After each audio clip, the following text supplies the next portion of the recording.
కేవలం 6.22 కోట్ల మట్టుకే ఖర్చు పెట్టాడు. ఇది కేంద్ర ప్రభుత్వం ఒక లోక్సభలో అడిగిన ప్రశ్నకి సమాధానం. అలాగే ఇది రూరల్ డెవలప్మెంట్ సాధ్వి నిరంజన్ గారు ఒక ప్రశ్న అడిగితే చెప్పింది. ఆవిడ అంది అత్యంత జాతీయ ఉపాధి హామీ పథకం కింద అత్యంత అవకతవకలున్న రాష్ట్రం ఇదే అని చెప్పి జగన్ ముఖ్యమంత్రిగా ఉన్న ఈ రాష్ట్రంలో జరిగిందని సాధ్వి నిరంజన్ గారు చెప్పారు, బీజేపీ మినిస్టర్. అలాగే నెలకి పోలీసులకి మన మధ్యన ఎక్కడికి వెళ్ళినా నాకు పోలీసుల నుంచి నివేదికలు లెటర్స్ ఇస్తూ ఉంటారు.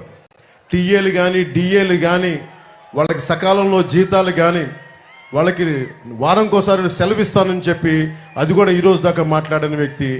ఇది పోలీసులు శ్రమని దోపిడీ చేస్తున్న వ్యక్తి. ఇతను క్లాస్ వార్ గురించి మాట్లాడతాడు. అలాగే ముఖ్యంగా మనకి పెడననగానే గుర్తుకొచ్చేది మత్స్యకారులు. అత్యంత మంచి తీర ప్రాంతం ఉన్నది. అలాంటి చోట్ల మత్స్యకార యువతకి మత్స్యకారులకి ఏ మాత్రం ఉపాధి కల్పించలేకపోయాడు. పైహెచ్చు ఉపాధి కల్పించకుండా GO 217 అని చెప్పి ఈ రోజున మత్స్యకారులు పొట్టగొట్టడానికి ఇన్లాండ్ ఫిషర్మెన్ అందరికీ దెబ్బ కొట్టడానికి ప్రయత్నిస్తే జనసేన ముందుకొచ్చి ఆ GO 217ని మన నర్సపూర్లో చించేసాం. దాన్ని ఏ మాత్రం ఖాతరు చేయకూడదు. అలాగే భవన నిర్మాణ కార్మికుల సంక్షేమ నిధి 450 కోట్ల రూపాయలు, దాదాపు 30 నుంచి 40 లక్షల మంది భవన నిర్మాణ కార్మికుల సంక్షేమ నిధిని దారి మళ్లించి దోపిడీ చేసిన వ్యక్తి. 900 చేనేత సంఘాలకి 80 లక్షల నుంచి ₹1 కోటి దాకా ఆప్కో నుంచి రావాల్సిన నిధుల్ని రానివ్వకుండా చేసిన వ్యక్తి.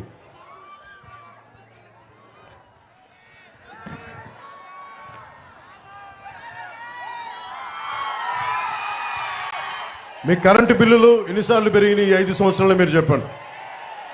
10 సార్లు పైగా పెరిగినాయి కరెంటు బిల్లులు. ₹5 యూనిట్ కరెంట్ వచ్చే పరిస్థితుల్లో చంద్రబాబు నాయుడు గారు ఉన్నప్పుడు పవర్ పర్చేజ్ అగ్రిమెంట్స్ అని చెప్పి 20 సంవత్సరాలకి యూనిట్కి ₹5 ఆయన ఒప్పందం చేసుకుంటే రాగానే అది రద్దు చేసి పీక్ టైంలో దాన్ని ₹18 ఖర్చు పెట్టి మీకు దానివల్ల మీకు 10 సార్లు పెరిగిపోయింది. 5 సంవత్సరాల్లో 10 సార్లు పెరిగిపోయింది. పోయినసారి ఆయన ఉన్నప్పుడు కనీసం ఒక్కసారి కూడా పెంచలేదు మనకి ఖర్చులు. టీడీపీ ఉన్నప్పుడు కనీసం ఒక్కసారి కూడా ఖర్చులు పెంచలే. ఈరోజు ఇతను రాగానే ఈ ఛార్జీలు పెంచేశారు, కరెంటు ఛార్జీలు. దానివల్ల మీకు 27,500 కోట్ల రూపాయలు మీకు సంబంధించిన డబ్బుని దోపిడీ చేశారు. అందుకే మీకు 10 సార్లు మీరు కరెంటు బిల్లు ఎక్కువ కట్టాల్సి వస్తుంది.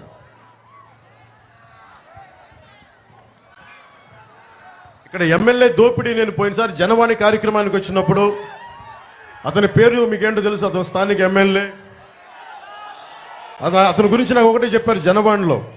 పాస్బుక్ కావాలంటే ₹10,000 ఇవ్వాలంట, కొత్త పాస్బుక్ కావాలంటే. చేపల చెరువు తవ్వుకోవాలంటే ₹1.5 లక్ష లంచం ఇవ్వాలి. చేపల దాణా షాప్ పెట్టాలంటే ₹2-3 లక్షల ఇవ్వాలి. మోటార్ కూడా ఆయన చెప్పిన షాపుల్లోనే కొనాలి. ఎమ్మెల్యే కనీసం మన పెడలకి డ్రైనేజ్ చేయలేకపోయాడు, కానీ నోటిని డ్రైనేజ్గా వాడుకునే వాడికి డ్రైనేజ్ ఏం క్రియేట్ చేయగలడు. పేకాట క్లబ్బులు నడిపేవాడు. వీళ్ళు పదవుల్లో ఎక్కారు. పదవులు ఉన్నది పనులు చేయడానికి కానీ పేకాట క్లబ్బులు నడపడానికి కాదు. చాలా బాధ కలిగింది. ఈయన ఇంటి ముందు నుంచి ఎవరైనా నమస్కారాలు పెట్టాలండి. నమస్కారాలు పెట్టకపోతే గంజాయి కేసులు పెట్టాడు జన సైనికుల మీద. మట్టి మాఫియా కోసం ఫిర్యాదు చేస్తే ఇక్కడ పెడన యువత వాళ్ళని చెట్టు కట్టి కొట్టాడు ఈ వ్యక్తి. నా దగ్గరికి జనవాణికి చనిపోయిన ఒక జడ్జి తల్లి నా ఆస్తిని అతను అనుచరులు దోచేసుకున్నారు, నాకు అండగా ఉండంటే నాకు నిజంగా నిస్సహాయత బాధేసింది. జడ్జిలకు కూడా ఈ రాష్ట్రంలో భయభ్రాంతులను చేస్తున్నారు, జడ్జి కుటుంబాలకు కూడా. చివరికి మున్సిపల్ వర్కర్స్ని కూడా హెరాస్ చేస్తూ ఉన్నారు, ఇబ్బంది పెడతా ఉన్నారు మున్సిపల్ వర్కర్స్ని కూడా. ముఖ్యంగా మనకి 18,000 కళంకారీ చేనేత కార్మికులు ఉన్న నియోజకవర్గం ఇది. నేను ఈ నియోజకవర్గంలో తిరిగి దాని గురించి ఇన్ఫర్మేషన్ వస్తామంటే పద్మనాభంగా భార్య నాగలీలావతి వీళ్ళిద్దరూ ఒక బిడ్డ.